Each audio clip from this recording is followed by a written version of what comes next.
네, 이원재 끝내주는 경제에서 무거운 이야기를 하려고 그러는데 너무 무겁게 얘기하면 안 되는데 근데 제목이 너무 무거워요. 자살하는 대한민국. 여러분 어떻게 생각하세요? 저는 뭐 타살인 것 같기도 한데 뭐 자살하는 대한민국이라는 책이 있습니다. 여기 있어요. 그리고요 저도 있어요. 여기 샀는데 이북으로 사가지고 사인을 받을 수가 없어. 그래도 여기 있습니다. 애플 펜슬로라도. 예.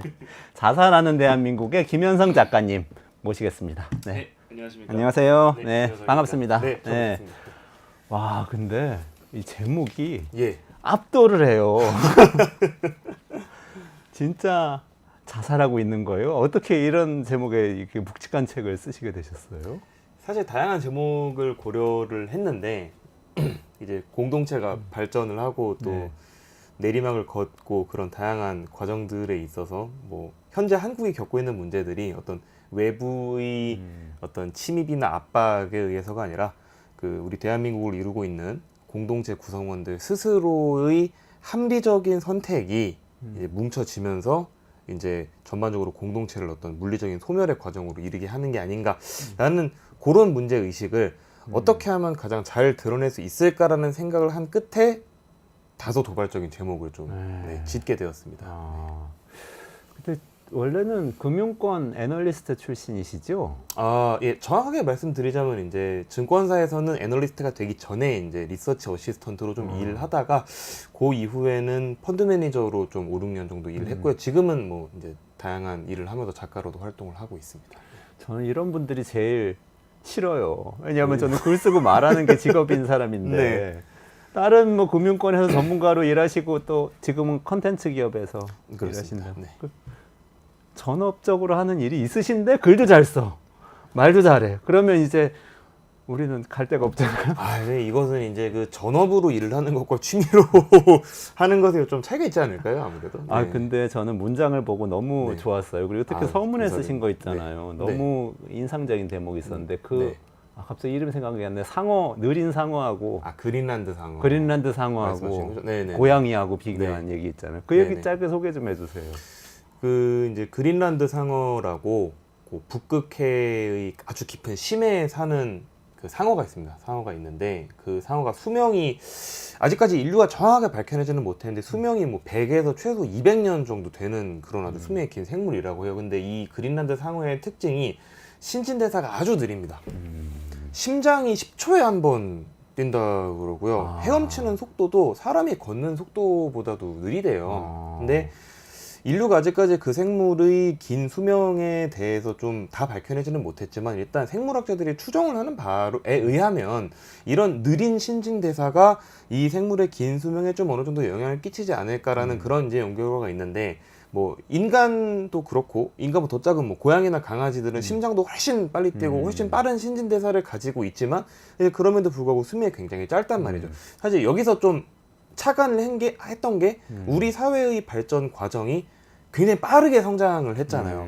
그리고 한국 공동체는 지금도 뭐든 다 빨리 바뀌고 빠르게 돌아가고 맞아요. 이제 속력을 굉장히 중요시 하는데 그래서 패스트 팔로워 나라 국가라는 좀 이명도 있는 것이고요. 근데 이런 그 빠른 성장에서 누적된 어떤 모순점들이 우리가 이제 고도 성장이 끝나고 거의 사회가 원숙기에 접어들었음에도 불구하고 그런 모순점들을 해결을 안 하고 계속 우리가 빠르게 성장할 때의 특성들을 계속 가지고 가려다 보니까 이것이 결국 우리에게 부메랑으로 돌아와서 이 사회의 내리막을 촉진하는 역할을 하고 있진 않나 뭐 그런 생각이 들어서 한번 제가 서문에 소개를 했었습니다.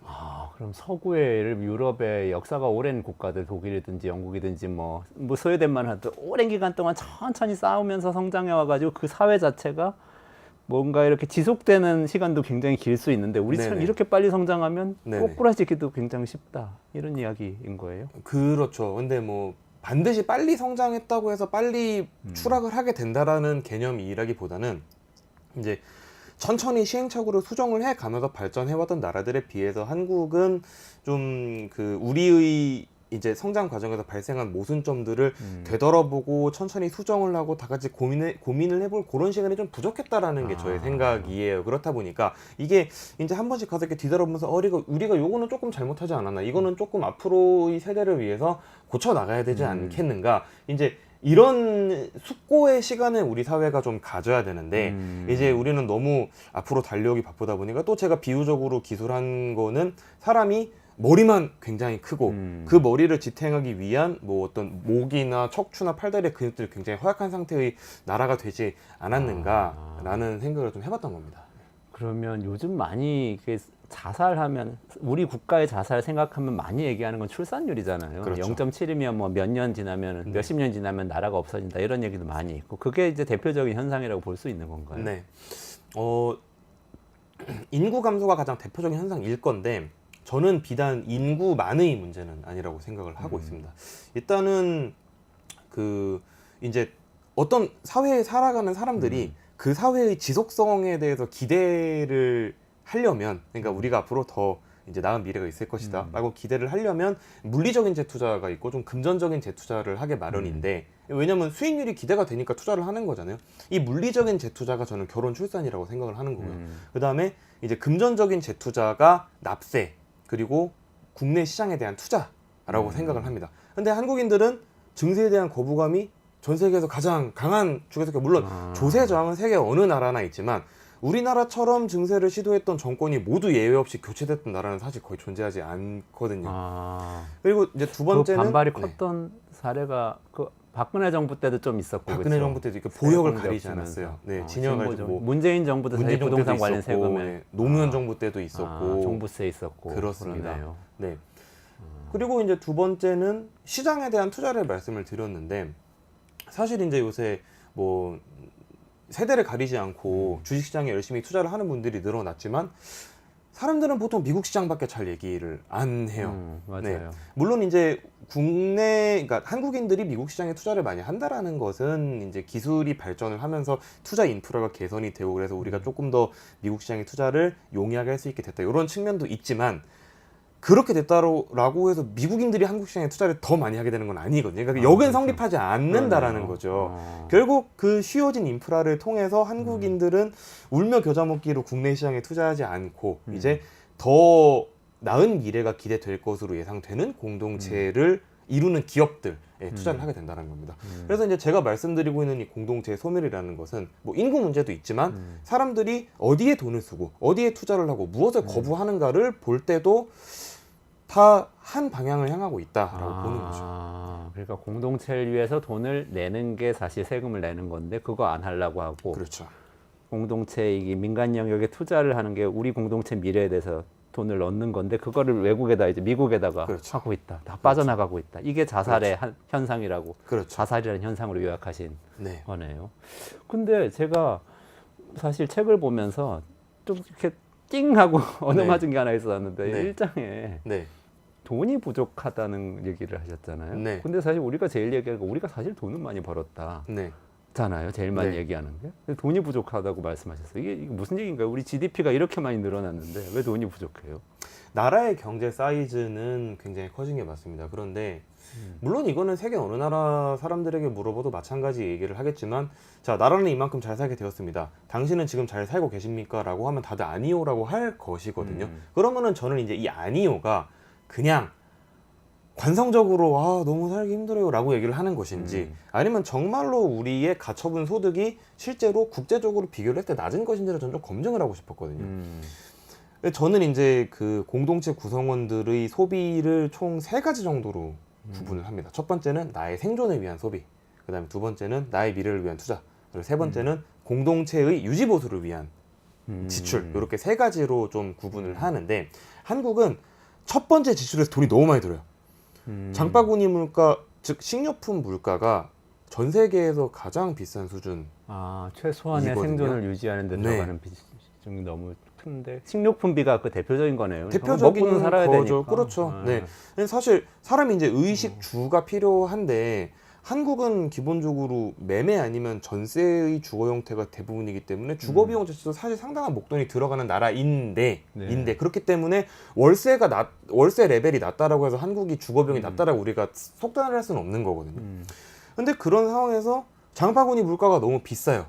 그래서 장을 보고 오면은 사실 사람들이 그렇게 크게 막 여유 재원이 남아있지 않은데, 한국은 그 상황에서 사교육비가 추가로 들어갑니다.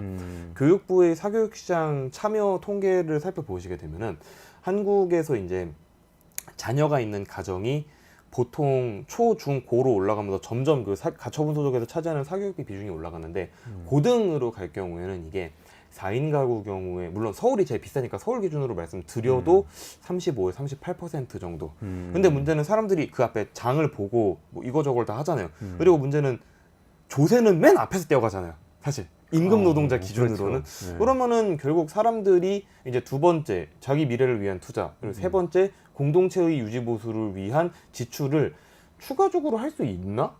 라는 생각이 든 거예요. 그러면 사실 그러니까 우리나라 사람들이 돈이 없어요 라고 말을 하면 아니 왜 돈이 없어요, 우리나라 이렇게 잘 사는데. 근데 그 개개인들한테 다 물어보면은 아유 제가 돈이 어디 있어요 라고 다 얘기를 하거든요. 그러니까 거시적으로 볼 때 나라는 부유해졌지만 미시적인 가구 경제 상황들을 살펴보면 사실 한국은 공동체 유지 보수를 위한 지출을 하기 위해 사람들이 추가적으로 지갑을 열 수 있는 가능성이 없는 나라다. 유포프카님이 김현성 네. 작가님 반갑다고 아유, 팬이신가 네. 봐요. 아니십니까. 그리고 뭐 감사합니다. 이야기방송국님은 공제 없앤다는 말에도 한국 사람들 너무 거부한다고. 그렇습니다. 세금 올리는 네. 것도 아닌데 이런 얘기도 해주셨는데요. 네. 아니 지금 실제로 우리나라 근데 그렇게 비싸요? 여기 지금 막 한국은행 총재하고 농림부 네. 장관하고 막 싸우고 있기도 하고 그러잖아요. 예. 그렇죠. 그리고 네. 농산물 물가 비싸냐 안 맞아요. 비싸냐 이거 네네. 가지고. 네, 실제로 비싸죠. 그러니까 그 이제 제가 이제 이 책에서 활용했던 통계가 그 넘베어라고 국제 이제 도시 생활 물가 비교 그 통계 사이트가 있는데 거기서 비교를 해 보면 한국은 대부분의 선진국보다 비싸고요. 특히 서울은 그 중에서도 제일 비싼 수준이고 한국 앞에 있는 나라들이 뭐 스위스, 노르웨이, 뭐 핀란드 이런 나라들인데 그런 나라는 엄청 비싼데. 그렇죠. 근데 그런 나라들은 네, 인구도 작고 그 다음에 뭐 나라 사이즈도 작고 토지도 척박해서 약간 농업 생산성을 기대하기 어려운 약간 그런 나라들이란 말이에요. 근데 그런 나라들이 앞에 있고 우리나라는 그들 다음으로 비싸다. 이거는 통계로 정확하게 입증이 된 거예요. 실제로 이거를 저 혼자만 하는 얘기는 아니고 뭐 우리나라에서 심지어 뭐 다양한 언론사에서도 지적을 했었습니다. 네, 해당 사이트의 통계는 중앙일보에서도 한번 얘기를 했었던 적이 있었고요. 그래서 근데 이제 그 높은 식료품 물가에는 뭐 다양한 문제가 있겠죠. 지금까지 우리나라에서는 뭐 사실 유통 마진으로 이렇게 중간 도매상들이 다 폭리를 취한다라는 담론이 굉장히 횡행했었는데 또 이게 이제 저희 농림수산 관련 통계를 보면은 또 각 나라의 이제 농수산물 유통 마진 비율을 또 국제 비교를 해놓은 게 있으니까 가령 뭐 시금치가 100원이다라고 했을 때 100원 중에 유통 마진이 얼마고 뭐 그다음에 그 농어민들의 원가가 얼마 이런 게 있는데 한국 농수산물 가격에서 유통 마진 비중 그렇게 크지 않아요. 그렇군요. 오히려 미국, 일본보다 좀 낮아요. 우리 남재작 소장님 저희 방송에 몇 번 나오셔가지고 그 얘기 계속 하시긴 하시더라고요. 네, 맞아요. 진짜로 실제로 그런 거예요. 통계를 봐도. 네, 실제 통계로 그러니까 농민들 입장에서 얘기하는 게 아니고 그렇죠. 이제 이렇게 애널리스트 관점에서 얘기해도 그렇다는 거죠. 실제로 그렇지 않다는 거죠. 네. 그럼 유통이 아니면은 아까 생산성 때문이라고 그랬었는데 그거는 무슨 뜻인가요? 규모의 경제라는 개념이 있습니다. 그러니까 이제 좀 간략하게 말씀드리자면 어떤 그러니까 같은 단위의 생산물을 만들어낼 때 그냥 한 번에 많이 생산할수록 단위 생산당 비용이 낮아진다는 개념이거든요. 그러면은 이거는 이제 어떻게 비교를 할 수 있냐면 가령 미국이다, 뭐 브라질이다라고 했을 때는 정말 끝이 보이지 않는 이렇게 지평선까지 밀밭이 펼쳐있고 비행기로 농약 뿌리고 왜 뭐 그렇게 하잖아요. 그런 나라의 단위 면적당 생산 비용에 비하면 한국은 농가 경지 면적이 너무 영세해요. 너무 영세한데 문제는 그게 농촌 인구가 줄어들고 있다라고 하잖아요. 그럼에도 불구하고 농업 통계를 살펴보시면 농가 경지 면적은 더 영세해지고 있어요.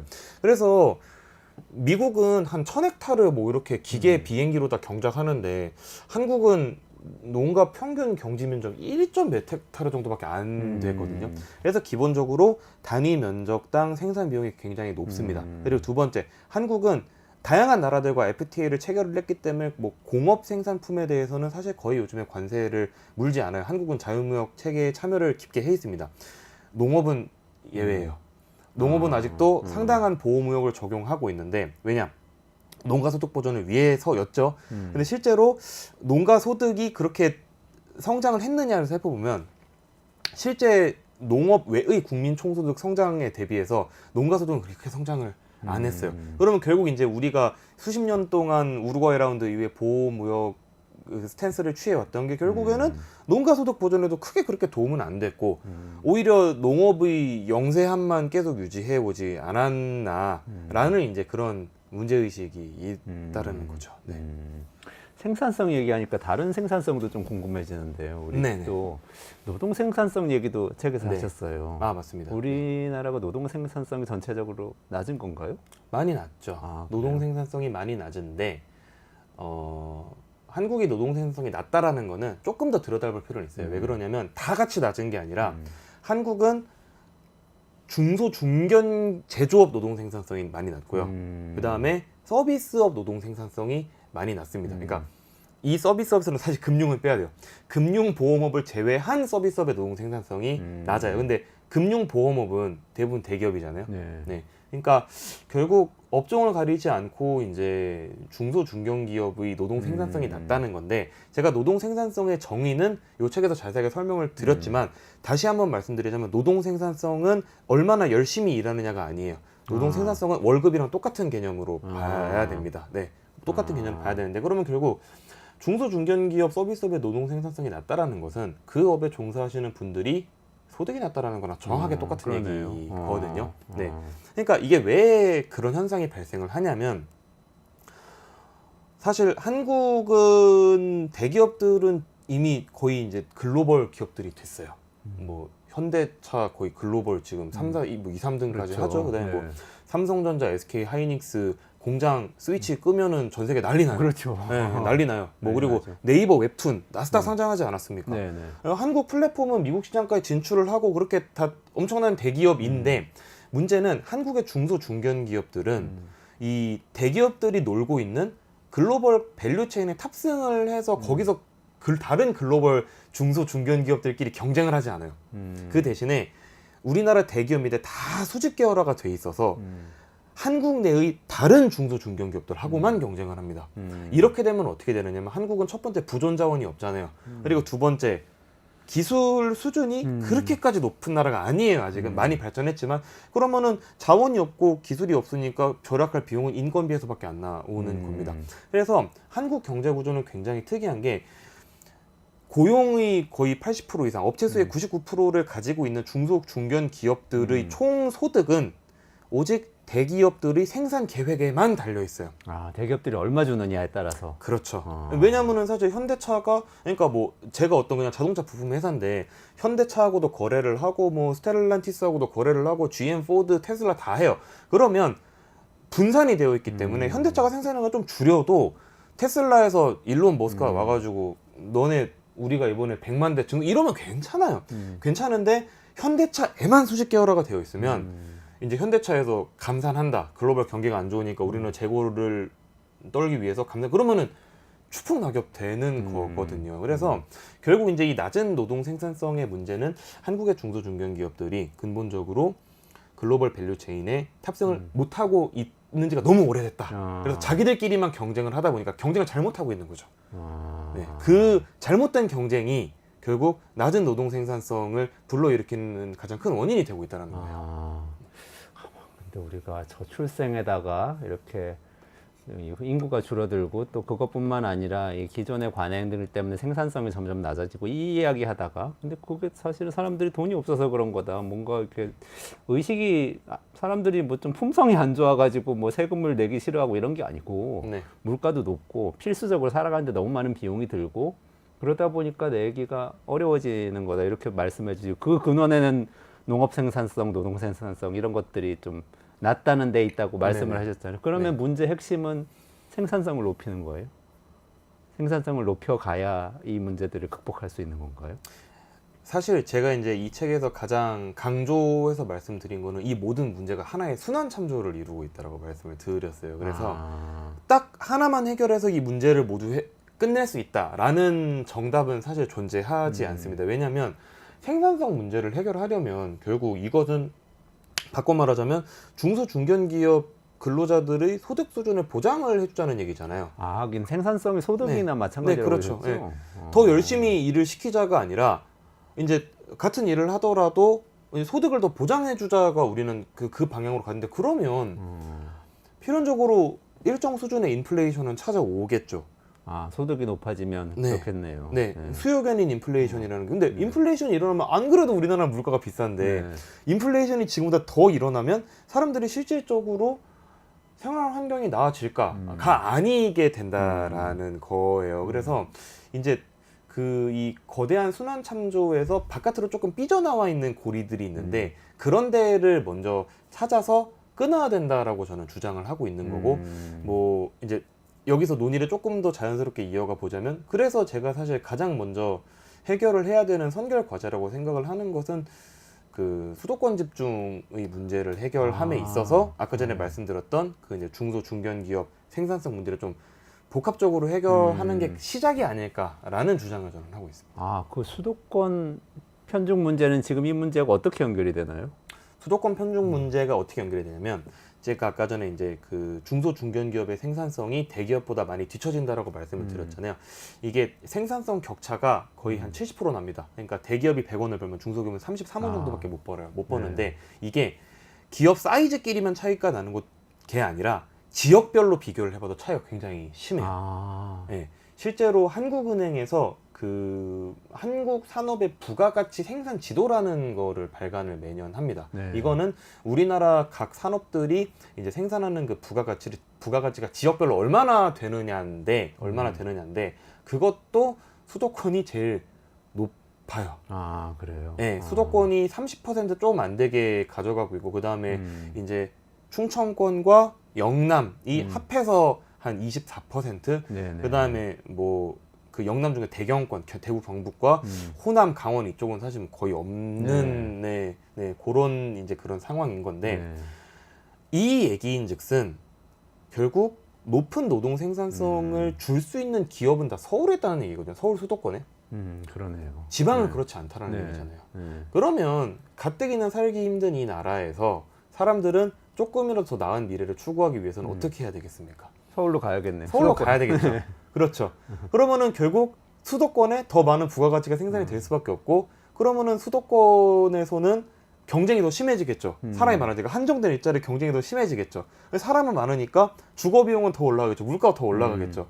그러면은 아까 전에 제가 그런 순환 참조네요, 그것도. 그렇죠. 맨 처음 말씀드렸던 나의 생존을 위한 비용이 너무 높아져요. 나는 저기를 가야만 살 수 있는데 저 안에 가야만 살 수 있는데 저 안에 가면은 너무 비용이 높아지는 거예요. 그럼 사람들이 어떻게 됩니까? 결혼부터 이연을 하게 됩니다. 아, 그게 연결이 되네요. 네, 예. 네. 그래서 저는 일종의 이제 산업 개혁을 통한 좀 수도권 집중 해소가 문제의 핵심이 아닐까라고 생각을 하고 이 생각은 저만 한 건 아니고요.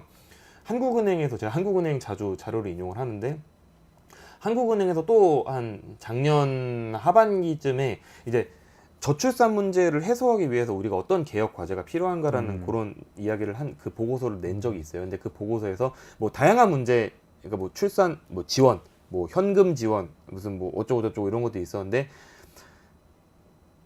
문제를 해결을 했을 때 그냥 비슷한 노력을 들었을 때 가장 출산율을 많이 회복시킬 수 있을 걸로 기대됐던 게 수도권 집중 해소였어요. 그러니까 경쟁의 압력을 좀 낮추자. 맞아요. 서울이 출산율 제일 낮잖아요. 제일 낮아요. 0.5대였던 것 같은데 제 기억이 맞다면. 그러니까 그건 경쟁 압력 때문이고. 0.52 정도 되는데요. 네. 네, 그렇죠. 그러면 그 경쟁 압력을 낮추는 것만이 해법인데 그 사람들한테 서울 오지 마세요. 그럴 수는 없으니까. 그럴 수는 없으니까. 그러면 뭔가 각 지역의 산업 기반을 마련을 해줘야겠다? 이런 식으로 가는 건가요? 그럼 그 다음 해법은? 그렇죠. 근데 이게 이제 그동안에 한국이 해왔던 방식은 공공기관을 이전을 한 겁니다. 그렇죠. 네, 네, 왜냐하면 공무원들은 정부가 시키면 말을 들어야 되잖아요. 민간 기업은 그렇게 할 수 없지만 그래서 여기저기 혁신도시를 이제 점점이 박아놨는데 그동안 그 혁신도시들이 사실 큰 성공을 거두지는 못했죠. 왜냐하면은 이제 외딴 시골에 혁신도시를 형성을 해놨더니 그 주변에 이제 그 농촌들만 좀 공동화가 되고 혁신도시에는 인프라가 몰려 있으니까 이 혁신도시들이 고립이 되다 보니까 연담화돼서 그 발전할 수 있는 기능을 아예 클러스터가 안 만들어진 거거든요. 네네네. 그래서 이제 뒤늦게 우리나라가 2010년대부터 이제 메가시티를 만들어야 된다 뭐 이런 얘기가 나왔는데 이제 뭐 중앙 권력도 마찬가지고 뭐 지방도 마찬가지 자꾸 정권이 바뀌다 보니까 사실 추진은 잘 안 되고 있는 게 현실이기도 하고요. 여기서 제가 드리고 싶은 말씀은 공공기관 많이 보내봤어요. 근데 별로 효용이 없었어요. 이거는 뭐 지역 전략이 잘못됐기 때문이지만 민간 기업 보낼 수 없어요. 안 갈 거예요. 뭐 가령 이렇게는 해볼 수 있겠죠. 자, 재벌, 너네 승계 문제 다 해결해줄게. 면세해줄게 그냥. 너 아들한테 회사 물려주는 거 아예 솔직히 빵으로 해줄게. 그 대신에 너 부산 가서 30년만 있어. 근데 뭐 고용 인원의 얼마, 총 80% 이상, 뭐 얼마, 사무소, 뭐 니도 부산에 살아야 돼. 하루라도 어기면 다 과징, 이런 방법을 써볼 수 있겠지. 이거 너무 극단적인 거잖아요. 저는 어디에 주목을 해야 되냐고 생각을 하냐면 지금 우리나라의 이제 비수도권 지역에서도 사실 기업들이 있어요. 기업들이 있고 창업을 하려고 하는 움직임들이 되게 활발해요. 실제로 이 지방에 사는 청년들은 지방에서 창업을 해서 기회를 찾고 싶어 하고요. 그러니까 서울이라는 공간에 대한 니즈는 분명히 존재를 하지만 그렇다고 모든 사람들이 다 감정적으로 서울 올라오고 싶어 하는 건 아니거든요. 그러면 우리는 지금 지역에 있는 기업들, 지금 지역에서 굴러가고 있는 이 산업 구조를 잘 파악을 일단 해서 그 지역에 있는 기업들을 우선 튼튼하게 만드는 전략을 사용을 해야 됩니다. 제가 왜 이 말씀을 드리냐면 그래도 한 90년대까지만 하더라도 지역에도 지역 기업들이 다 있었고요. 서울의 대기업은 그때도 많았지만 약간 산업 도시로서의 구미, 울산, 여수 이런 식의 클러스터들이 작동을 했다면 근데 지금은 뭐 연구소고 뭐고 그냥 다 대전 이북으로 올라가 그렇죠. 있고 네, 서울 아니면 경기죠 이제. 예, 생산 기지로 바뀌었어요. 그렇죠. 예, 이게 산업 도시와 생산 기지에 다르지만 산업 도시는 자체적으로 대학과 기업과 연구가 다 갖춰져서 선순환이 돌아가는 게 산업 도시고 생산 기지는 그냥 제가 아까 말씀드렸던 중앙의 서울에서 생산 계획을 정하면 그냥 거기서 열심히 만들어내기만 하는 거예요. 의미가 없죠. 그래서 생산 기지로 전락한 옛날의 이제 우리나라 산업 도시들을 다시 살려내야 된다. 다시 살려내야 되는데 그러면은 이제 그 지역에 있는 기업들을 우리가 다시 살려내야 되는 거잖아요. 이제 여기서 제가 말씀드리고 싶은 게 우리가 여태까지 못했던 거 중소 중견 기업들이 글로벌 밸류체인에 탑승을 못하고 있다라는 이제 요 문제를 해결을 해야 된다고 저는 말씀을 드리는 거예요. 현재 그 중기부가 열심히 중소 중견 기업들을 지원을 하고 있는데 중소 중견 기업 그러니까 중기부의 중소 중견 기업들 판로 지원 정책은 대부분 마케팅 지원 정책에 조금 머물러 있는 게 현실이에요. 근데 요새는 대기업들이 정책을 좀 바꿔서 우리가 옛날처럼 중소 중견 기업들을 가두리 양식장 안에 가두고 너네는 우리 식구야 바람 피면 죽어 라고 했더니 몇십 년 해왔더니 글로벌 경쟁력이 좀 계속 떨어지는 거죠. 왜냐면은 계속 우리 가두리 안에 가둬놨더니 해외 히든 챔피언들이 훨씬 잘하고 근데 얘네랑 거래를 하자니 너무 비싸요.